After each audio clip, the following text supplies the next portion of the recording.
Welcome to আৰবি Assamese channel. আমাৰ অসম, আমাৰ সংস্কৃতি, আমাৰ গৌৰৱ। আহক আমি আমাৰ অসমৰ বিষয়ে কিছু কথা জানো। সাতখৰী কি জানেনে? অসমীয়া মহিলাই পিন্ধা এবিধ ডিঙিৰ গহনা। অসমীয়া এবিধ খোপাৰ নাম নেঘেৰী খোপা। এই নেঘেৰী অৰ্থ কি জানেনে? নেঘেৰী এবিধ চৰাই।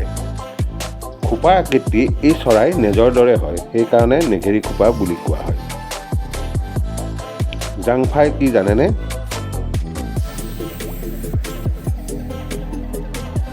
অসমীয়া মহিলাই কাণত পিন্ধা এবিধ অলংকাৰৰ নাম জাংফাই।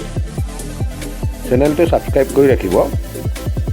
বিহুক মঞ্চলৈ আদৰি অনা আগৰণুৱা ব্যক্তিজন হৈছে সিংহ পুৰুষ ৰাধা গোবিন্দ বৰুৱা। বহাগ বিহু 7 দিন পালন কৰা হয়। এই 7 বিহু কি কি জানেনে?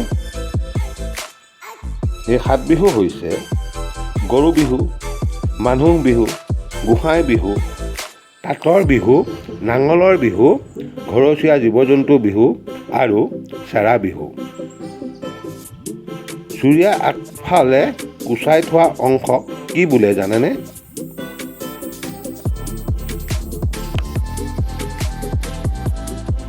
ফুৰ বুলি কয়। চেনেলটো ছাবস্ক্ৰাইব কৰি ৰাখিব। আমি এনেধৰণৰ ভিডিঅ' বনাবলৈ উৎসাহিত হ'ম। বুটি বাঢ়নি কাক কয় জানেনে? ঠাই শাৰী শাৰী ক্ষয় যোৱা বাঢ়নিডালক বুটি বাঢ়নি বুলি কোৱা হয়। অসমীয়াত বাঁহেৰে তৈয়াৰী চুলিয়া চোৰা সঁজুলিবিধক কি কয় জানেনে? কাকৈ বুলি কোৱা হয়।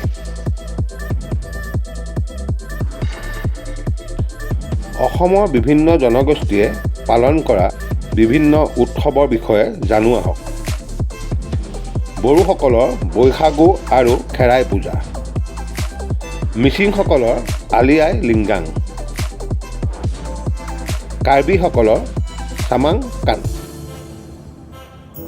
তিৱাসকলৰ জোনবিল মেলা, ডিমাছাসকলৰ মাঘ চাইনজা, ৰাজিনী গাব্ৰা আৰু হানি গাব্ৰা, দেউৰীসকলৰ বিচু, ৰাভাসকলৰ বাইখু, আহোমসকলৰ মেডাম মেফি, খাচীসকলৰ নংক্ৰেম, চাহ জনগোষ্ঠীৰ টুচু পূজা, অৰুণাচলী দনিয়পল। চেনেলটো ছাবস্ক্ৰাইব কৰি ৰাখিব।